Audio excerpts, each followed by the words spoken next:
10 साल, फिर 12 साल और अब पूरे 16 साल बाद जनगणना 2027 आ रही है। लेकिन क्या ये सिर्फ आंकड़ों की गिनती है या फिर मोदी सरकार का अगला चुनावी मास्टर स्ट्रोक? सवाल जनगणना का नहीं, भरोसे का है।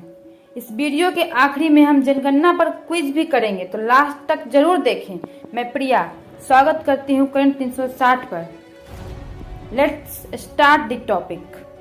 जनगणना में देरी का सबसे बड़ा असर पड़ा है देश की कमजोर और असुरक्षित आबादी पर, जिनके लिए सामाजिक सुरक्षा योजनाएं जनगणना के आंकड़ों पर निर्भर होती हैं। बिना ताजा आंकड़ों के ये योजनाएं अपने लक्ष्य तक नहीं पहुंच पा रही हैं। भारत में जनगणना विश्व की सबसे बड़ी प्रशासनिक गतिविधियों में से एक है। इस बार जनगणना पूरी तरह डिजिटल होगी, जिससे डेटा तेजी से इकट्ठा किया जाएगा और उसका विश्लेषण भी आसान होगा। लेकिन जनगणना की ये देरी क्या वाकई सिर्फ कोरोना के कारण हुई, या फिर ये थी एक सोची समझी रणनीति जो बीजेपी को 2029 तक अजय बना देगी? सबसे संवेदनशील मुद्दा है सीटों का बंटवारा यानी परिसीमन। संविधान कहता है कि 2026 के बाद की पहली जनगणना के आधार पर नई लोकसभा और विधानसभा सीटें तय हो। आज भी लोकसभा की सीटें 1971 की जनसंख्या पर आधारित हैं। दक्षिण भारत के राज्यों में हड़कंप मच गया है। कम जनसंख्या वृद्धि का मतलब कम सांसद।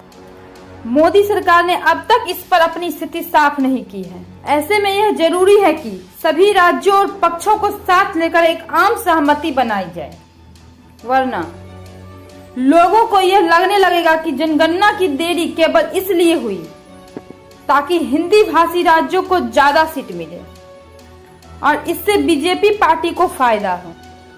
इस बार एक और बम फूटा है।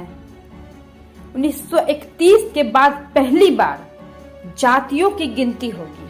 इसमें ओबीसी, SC/ST डेटा अब सामने आएगा। जाति आधारित आंकड़े योजना निर्माण में मदद करेंगे, लेकिन इसके जरिए समाज में और ज्यादा बंटवारा हो सकता है। यह एक दो धारी तलवार है, फायदा भी और नुकसान भी। पीएम मोदी बार बार कहते हैं सबका साथ सबका विकास, लेकिन क्या ये जनगणना है वास्तव में सबका या सिर्फ बीजेपी का विकास मिशन? जनगणना सिर्फ आंकड़े नहीं होती, यह भारत की तस्वीर है, हर घर की पहचान है। जनगणना से जुड़े कुछ प्रश्न के जवाब दें आप लोग। पहला, भारत में जनगणना की शुरुआत कब हुई? इसका आंसर है भारत में पहली बार जनगणना 1872 में कराई गई थी, ब्रिटिश शासन के समय। पहली संपूर्ण और व्यवस्थित जनगणना साल 1881 में हुई थी। क्वेश्चन नंबर 2, हर 10 साल में होती है जनगणना। जनगणना कौन कराता है?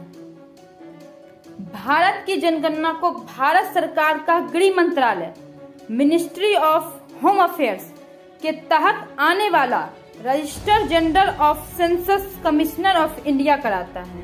क्वेश्चन नंबर 4, अब तक कितनी जनगणनाएं हुई हैं? आंसर है अब तक भारत में कुल 15 बार जनगणना हो चुकी है। 2021 की जनगणना नहीं हुई थी, अगली 2027 में प्रस्तावित है।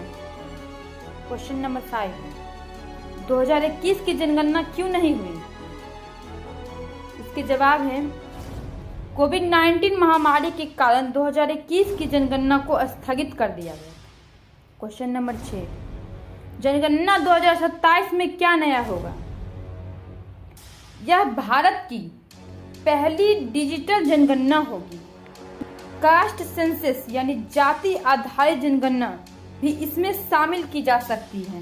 1931 के बाद ये पहली बार है। क्वेश्चन नंबर 7, जनगणना के मुख्य उद्देश्य क्या है? इसके जवाब है जनसंख्या का सही अनुमान लगाना, सामाजिक और आर्थिक विकास योजनाओं की नीति बनाना, संसाधनों का उचित वितरण, परिसीमन और राजनीतिक प्रतिनिधित्व तय करने में मदद करना। चलिए दोस्तों, आज के लिए इतना ही। वीडियो अच्छा लगे तो लाइक और कमेंट करें।